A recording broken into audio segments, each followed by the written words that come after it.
Bismillahirrahmanirrahim. Assalamualaikum warahmatullahi wabarakatuh. Ahlan wa sahlan, selamat datang di channel Al-Mustari.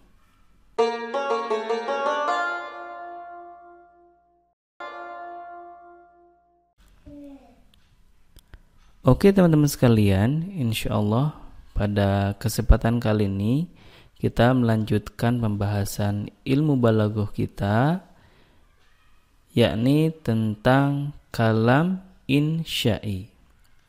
Yang dimaksud dengan kalam insya'i adalah kalimat yang tidak mengandung ataupun yang tidak bisa disifati dengan benar ataupun tidak benar, karena ia hanya berkaitan dengan terjadinya suatu perbuatan atau tidak terjadinya.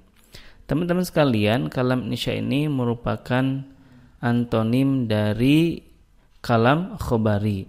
Kalau kalam khobari itu bisa dinilai benar atau bohongnya, tetapi kalau kalam insya' ini tidak dapat dinilai apakah itu fakta atau hoax, benar atau bohong.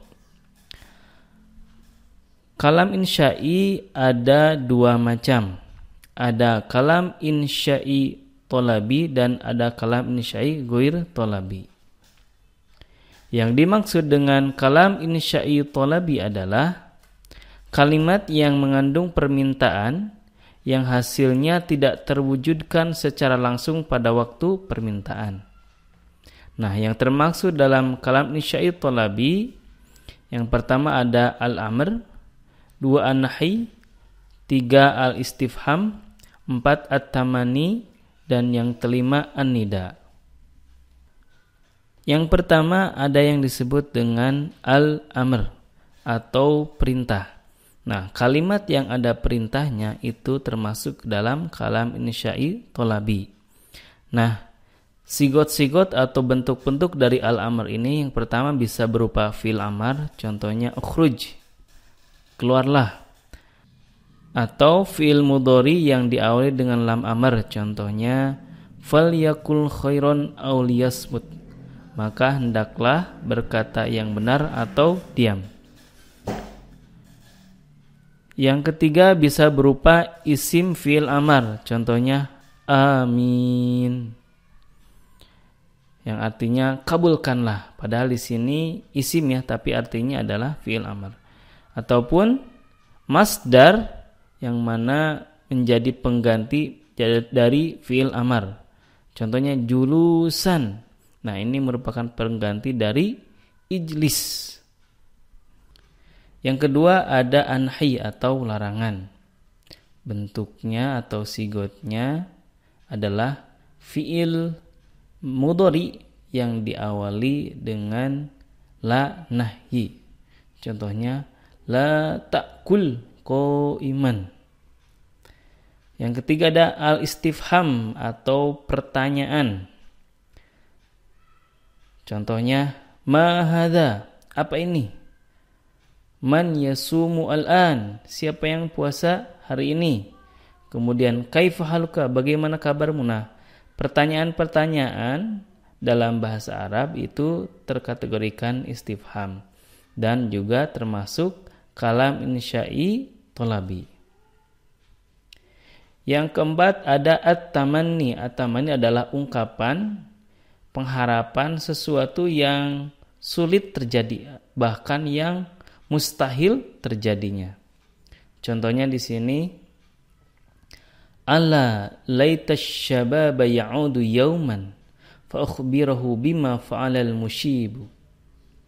Yang artinya, semoga masa muda itu bisa kembali lagi, supaya saya bisa memberitahu apa yang dilakukan seseorang di masa tuanya. Nah, ini kan gak mungkin ya kita mengharapkan masa muda balik lagi, itu gak mungkin terjadi. Nah, ungkapan seperti ini termasuknya ke dalam at-tamanni dan juga termasuk kalam insya'i tolabi. Yang selanjutnya adalah an-nida atau panggilan. Nah, panggilan ini tentunya harus ada huruf nidanya. Di antaranya ada ya, ayuha, dan lain-lain. Contohnya, Ya Muhammad, wahai Muhammad. Ayyuhan nas, wahai manusia lah. Contohnya seperti itu ya. Kemudian kalam insya'i yang kedua ada kalam insya'i ghair thalabi.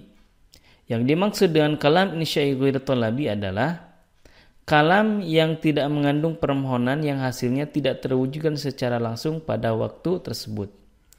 Nah, yang termaksud ke dalam kalam insya'i ghair thalabi diantaranya ada at-ta'ajjub, al-qasam, at-taraji, dan fil al-madh dan fil al-dham. Yang pertama ada at-ta'ajjub. At-ta'ajjub merupakan ungkapan kagum, heran. Biasanya menggunakan fi'il ta'ajjub. Contohnya ma ajmalas samaa. Betapa indahnya langit. Nah, ungkapan heran, ungkapan kagum seperti ini termasuknya adalah kalam insya'i ghair thalabi. Kemudian ada al-qasam atau sumpah. Nah, kalau sumpah ini tentunya harus diawali oleh huruf sumpah yakni waw, ba, dan ta. Contohnya wallahi, billahi, tallahi. Ya, semuanya artinya adalah demi Allah. Yang ketiga ada at-taraji. At-taraji ini adalah mengharapkan sesuatu yang mungkin terjadi atau dekat dengan hasilnya. Contohnya, wa asa an takrahu syai'an wa huwa khairul lakum. Artinya, mudah-mudahan saja kalian membenci sesuatu padahal sesuatu itu baik untuk kalian. Nah, taroji ini atau mengharapkan sesuatu yang mungkin atau dekat terjadinya termasuk kalam insya'i ghair thalabi. Dan yang terakhir ada fi'il al-madh dan adzam, yakni fi'il yang ungkapannya adalah untuk memuji ataupun untuk mencela. Biasanya menggunakan kata ni'ma ataupun bi'sa. Ni'ma untuk memuji, bi'sa untuk mencela. Contohnya, ni'mal abdu awwabun. Sebaik-baiknya hamba adalah yang bertobat. Kemudian, bi'sal khuluqu al-kadhib. Sejelek-jeleknya, seburuk-buruknya akhlak adalah bohong. Nah, kedua fi'il ini apabila berada dalam suatu ungkapan maka menjadi kalam insya'i ghair thalabi. Itulah teman-teman sekalian pembahasan singkat tentang kalam insya'i yang mana termasuk ke dalam ilmu ma'ani. Mohon maaf apabila banyak kekurangan. Sekian, wassalamualaikum warahmatullahi wabarakatuh.